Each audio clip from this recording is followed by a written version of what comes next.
just always seemed like there was something about him that just always exuded happiness. He was so goofy and he was so fun, and he wasn't having a good time unless everybody else was having a good time. He never just had a little smirk. It was his big smile, full teeth.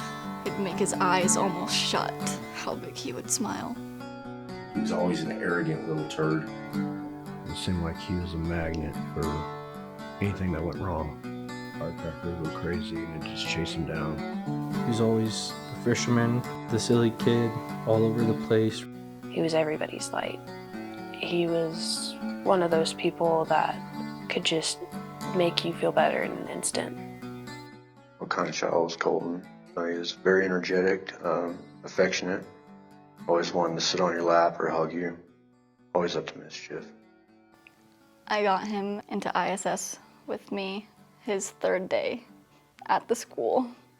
It's probably one of my favorite memories because we had a sub in PE and she made us go outside when it was raining and run on the track. And so we hid while the sub was trying to take us outside, and we got caught. And we had to spend 2 days in ISS, and his dad was not happy, but we were together ever since. He was a really goofy kid. He always did his own thing. And best friends with Colton. Really awesome. I don't have any memories of Colton that aren't good ones, but you just couldn't help but love him. So it helps a lot just to know that everybody sees him as that kid, and he'll always be that kid. Our favorite thing to do together was pointlessly driving around and jamming out to music.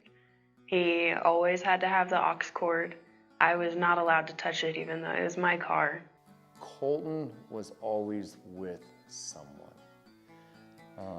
It always seemed like he was, and there was two, Landry and Sarah, a lot of times were people that he ran around with, especially in the summer. I mean, he was with Ty and everyone else. It always seemed like he was with someone.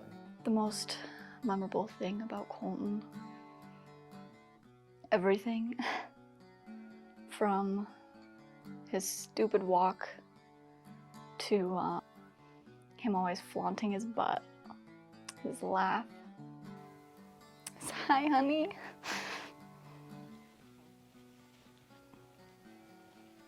Just him. I saw Colton the Monday before it happened, and it just seemed like a normal night. He was acting funny. He just walked in the door, didn't knock, he didn't do that. He just walked in and he was wearing his super tight Simpsons pajama bottoms. He flopped down on the couch, talked to everybody for a few minutes, and then he got up, said he was just gonna go back home, no big deal, and that was the last time I talked to him. The night before it happened, I was telling my mom that I wanted to see a therapist because I felt off. And I look at it now and can't help but think that that was foreshadowing. Initial emotions. Helpless. Ever since they were born, I did everything I could to provide and sacrifice, did everything, get them everything they need. And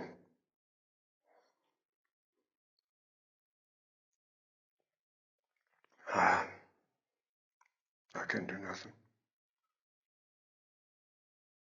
I think I was the first person besides Shannon to show up, and I was just scared because nobody else was there. Everybody was gone. I showed up to the ambulance truck leaving. I was just confused and nervous. I cried so much those first 2 days that it actually scared my oldest daughter because she had never seen me cry. It was just surreal. I think there was a lot of things that we didn't know how to handle. You know, kids were quieter, especially right afterwards. I think teachers started being more protective of the kids around them. And I know that the lasting change for me is that I still keep an eye on kids probably a lot more than I used to. I was mad. I was mad at him. I was mad at myself. Um, I didn't understand. Mad that we didn't see it, that I didn't see it. And it was hard going from having kids there one day and being excited about it because we just spent that whole spring not being around anyone, all online, to going where we'd have, 10 days or 7 days where we'd be all on a computer. And it was really rough. I guess the one thing that it did do as a teacher is it gave me an appreciation, even more of an appreciation for when the kids were there.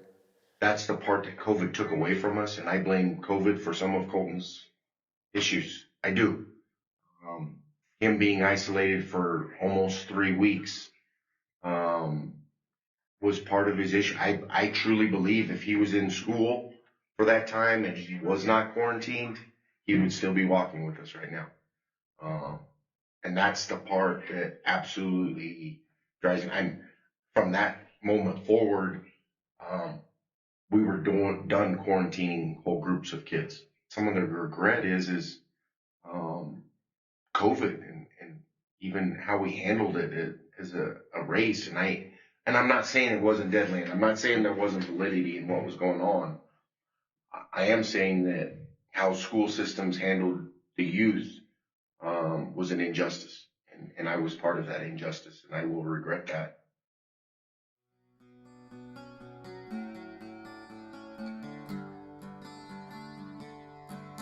Well, I said it was contagious. He's hard to be mad at. Even when he got in trouble, he just give that smile and laugh and just run up to you and hug you.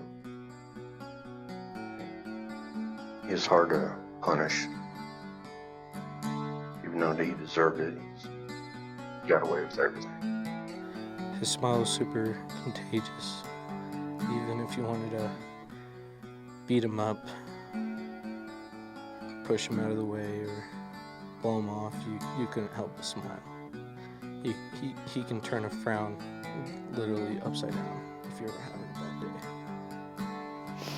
His smile is huge.